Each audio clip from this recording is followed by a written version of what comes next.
तो प्यारे दोस्तों, आज आप सबके बीच में मैं फिर हाजिर हूँ, आपका दोस्त विवेक वेदा, एक छोटी सी वीडियो लेके, जिसमें हम लोग देखेंगे कि माइनिंग सरदार का रिपोर्ट बुक किस तरह से भरा जाता है और इसमें क्या क्या दिया हुआ है जो हमें जानना बहुत ज़रूरी है, क्योंकि जो एग्ज़ामिनेशन हो रही है वैकेंसी की, उसमें इनसे रिलेटेड क्वेश्चन बहुत सारे आ रहे हैं।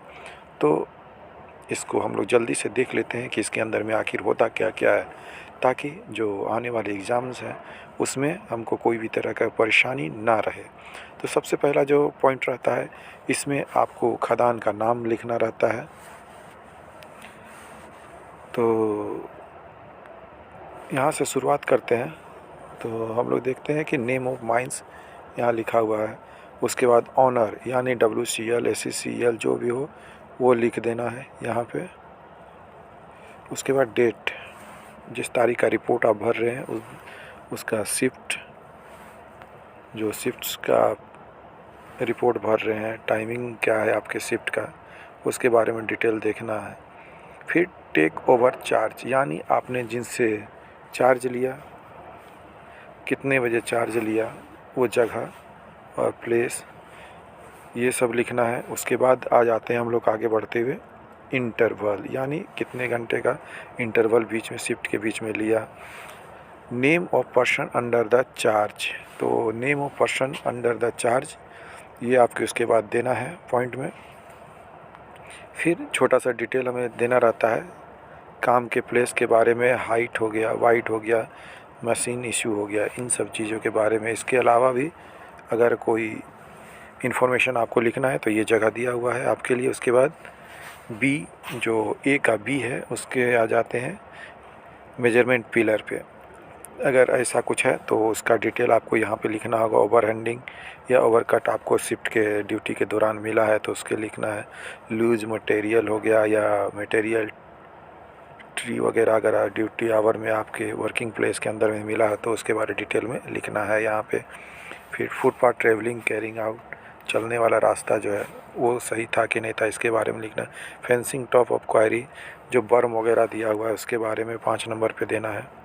6 नंबर पे हो गया fencing along footpath bench mark, ये जो हॉल रोड के बगल में चलने का या फुटपाथ के बगल में जो बेंच है और उससे जो बर्म वगैरह दिया हुआ है उसका हाइट साइज कहीं अच्छा है या कहीं ख़राब है तो उसके बारे में डिटेल में लिखना है।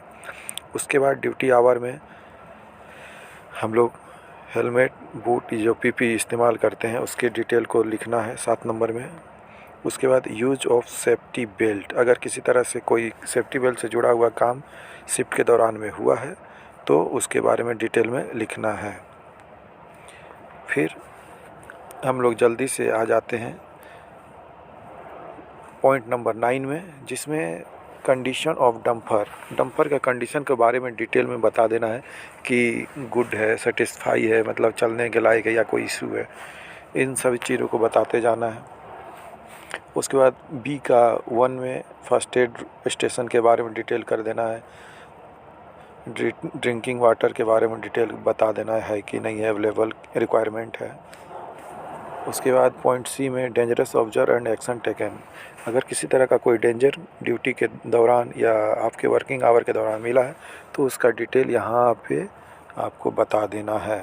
और किसी तरह का कोई एक्सीडेंट हुआ हो या कोई भी किसी चोट लगा हो या इंजरी हुई हो तो ये पॉइंट नंबर जो DDR, detail of any accident during the, साहब उस समय यहाँ पे आपको इसका डिटेल दे देना है।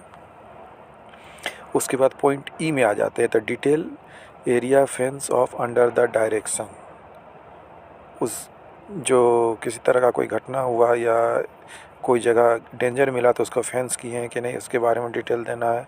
फिर E का सब पॉइंट 2 जो है उसमें सेफ्टी इंस्ट्रक्शन, जो आपके अंदर में जो लोग काम कर रहे हैं उनको आपने सेफ्टी इंस्ट्रक्शन दिया है कि नहीं दिया है, क्या समझाया है, इन सब चीज़ों के डिटेल उन्हें यहाँ पे लिख देना है। डिटेल ऑफ इंस्पेक्शन, इसके अलावा भी जो आपने डिटेल किसी तरह का कुछ देना है या कुछ आपको अपने कार्य के दौरान में कुछ ऐसा लगा हो जिसको बताना बहुत ज़रूरी है, तो उस सभी चीज़ों को यहाँ पे आराम से आप पूरा डिटेल में अच्छे से लिख दीजिए। उसके बाद जो वर्किंग हम लोग हर 4 घंटे में एक बार इंस्पेक्शन करते हैं, उसका टाइमिंग का डिटेल यहाँ देना है कि आपने पहला इंस्पेक्शन कितना किया, देर में किया, फिर दूसरा इंस्पेक्शन और फिर तीसरा इंस्पेक्शन आपने कब कब किया। तो उसके बाद जो सबसे लास्ट का पैराग्राफ है, तो उसमें ये हैंड ओवर चार्ज देना है। तो उसका नाम यहाँ पे होगा, जिनका भी आप हैंड ओवर चार्ज दीजिएगा, टाइम लिखना होगा, डेट, प्लेस यहाँ पे देना होगा। उसके बाद फिर से यहाँ डेट और टाइम, और इसके बाद यहाँ पे आपका काउंटर सिग्नेचर हो जाएगा इस जगह पे। हाँ, और इसके बाद जो हम लोग आते हैं तो इसमें काउंटर सिग्नेचर यहाँ पे शिफ्ट मैनेजर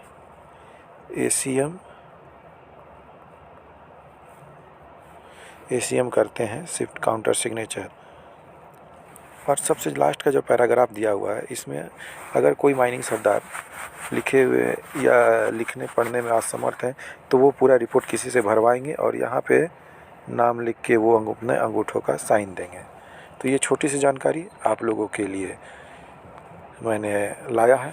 सो आशा करते हैं आप लोगों को एग्ज़ाम में ये बहुत हेल्प मिलेगा इससे।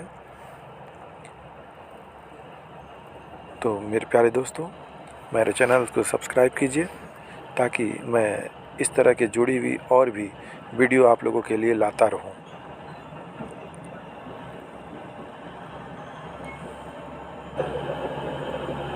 आप लोगों का भाई ये छोटा सा कोशिश आप लोगों के लिए कर रहा है, इसलिए प्यार भी अपना दिखाते रहें और मेरे वीडियो को शेयर करें अपने दोस्तों के साथ, ताकि छोटी से छोटी इन्फॉर्मेशन जो भी हो मैं दे सक रहा हूँ आप लोगों को, वो सब तक पहुँच सके। धन्यवाद, थैंक यू।